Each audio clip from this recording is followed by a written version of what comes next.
Guys, I'm so sorry. When I made the video, I edited the video, I was about to post it, and I realized that I missed the Texans, and I was in a bit of a rush, so I couldn't remake the whole video. The Houston Texans would be number four, right behind the Vikings. So just push everyone down, yoink the Eagles out of my list. That's how the list would be. So sorry. I'm going to post those in the front of the video. Have a great day. Hope you're having a fun one. Put a smile on your face. Love you guys. Peace. Welcome back to the debate zone, guys. We've got NFL Power Rankings Week 4. I'm not going to waste your time. Let's get right into some honorable mentions. So, some of the honorable mentions I'm going to have are the 49ers. And I know people are going to say, well, like by the playoffs, they're going to be great. And if they had CMC, yeah, but the Power Rankings is about how are they right now. And as long as CMC and Debo are out, this is not a top 10 team in the NFL. And another honorable mention that I'm going to also do is the team that beat them yesterday, which is the Rams. The Rams still have Cooper Kupp injured, Puka Nacua still injured, and they're missing too much to be healthy. The last honorable mention is going to be the New York Jets.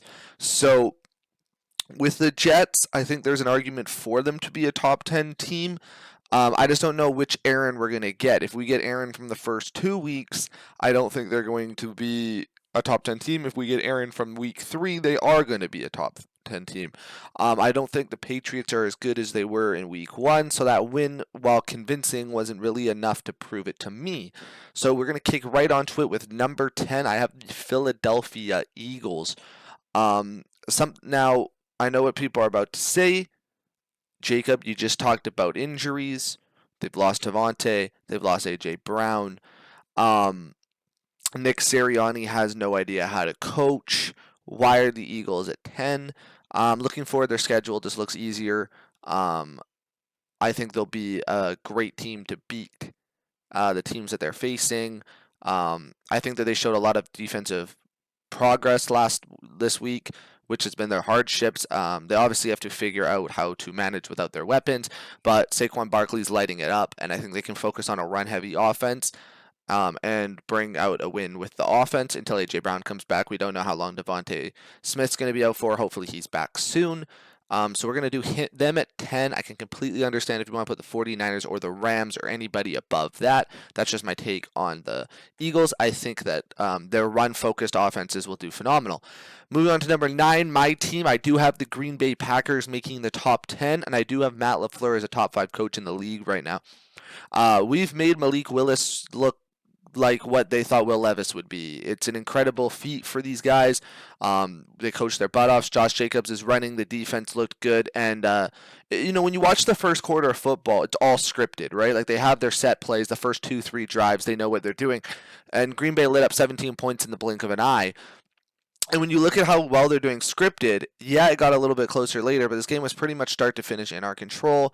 And having our backup quarterback, Jordan Love, hasn't even played, a game not in Brazil. I hope we just let him rest another week. I think you run it with Malik Willis against the Vikings because you don't want to injure Jordan Love for the year, and Malik's been playing pretty good. We have a great concept of how to use QB rushes advantageously. We milk the clock. We're great on time of possession. I don't think Green Bay is contending without Jordan Love. However, I do think that they deserve a top 10 spot. And now remember, guys, this is a power rankings, not a standings, right? So I'm going to have 3-0 teams, not all of them at the top. However, I do actually have I assume soon to be 3-0. I'm making this on Monday morning. Anyway, I have the Seattle Seahawks at 8, which I know to a lot of people is going to be a low, and I understand and completely respect if you want to put them higher, like 6, 5, and even 4. I'm a huge fan of the McDonald's coaching hiring. I think it's brilliant. I think they have great weapons. I think they have youth on both sides. And Gino's playing phenomenal. The problem is Gino's not consistent. And if he plays like this, they're going to be 3rd, 4th, 5th on my power rankings. No time at all wasted. But right now, I'm just not as high on them as other people. I think that Gino can only carry this team so far. However, they have proved me wrong. And if they continue to, I also think their strength of opponents hasn't been crazy. I know Arizona was good, but like Arizona and the Patriots and the Broncos are not exactly. Oh, was the Broncos week one? I don't actually remember who they played week one. But they're not exactly like incredible matchups. They haven't really been tested by a team yet, and I will be interested to see going forward where they place. Number 7, I have the Chargers. So the Chargers obviously lost yesterday to the Pittsburgh Steelers. However, there was a tie game when Justin Herbert got injured. As much as Jim Harbaugh has been focusing on the run, I do think that this team will go as far as Justin Herbert can take them. They're still a threat, assuming he's healthy and playing next week. But if he's still injured, they will make it out of my top 10. But I'm very high on the Chargers. I think that when healthy, they're an incredible team. They just need to patch up a little bit of their passing game. Justin Herbert hasn't really lit up anything this year. Losing Keenan Allen obviously hurt that offensive unit. So we're just going to straight up go right to number 6, where I have the Steelers. So Pittsburgh are 3-0, ugly wins, but they beat the Chargers, so they can't be, in my opinion, below them in a power ranking this week. The Steelers are playing incredible defense. Tomlin needs to be credited for the fact that he always makes this team well. TJ Watt is easily the defensive player of the year, in my opinion, though. Shout out Hutcherson for that 4-sack game earlier this year. TJ Watt is a menace, living up to his brother's legacy. They're well coached. Justin Fields, had a few moments where I was really starting to see him progress as a thrower. I'm high on the Steelers. I do think they have a playoff limit. I don't think how they play translates well into the playoffs when teams really start to opt it and you're playing against well-rested, well-run offensive units that have gelled and had time together. But I do see the Steelers easily winning 10 games this year, which I did not have earlier in the year. So shout out Tomlin. Number 4, trying to keep this fast for you guys. I know attention span's low. Most of my viewers come from shorts. Number 5, I'm going to have the Baltimore Ravens. So yes, the Ravens are 1-2, but they picked up a must-needed win in Dallas. It did get closer, but that was more just because of some weird onside kick miss, a great kick from Dallas's kicker.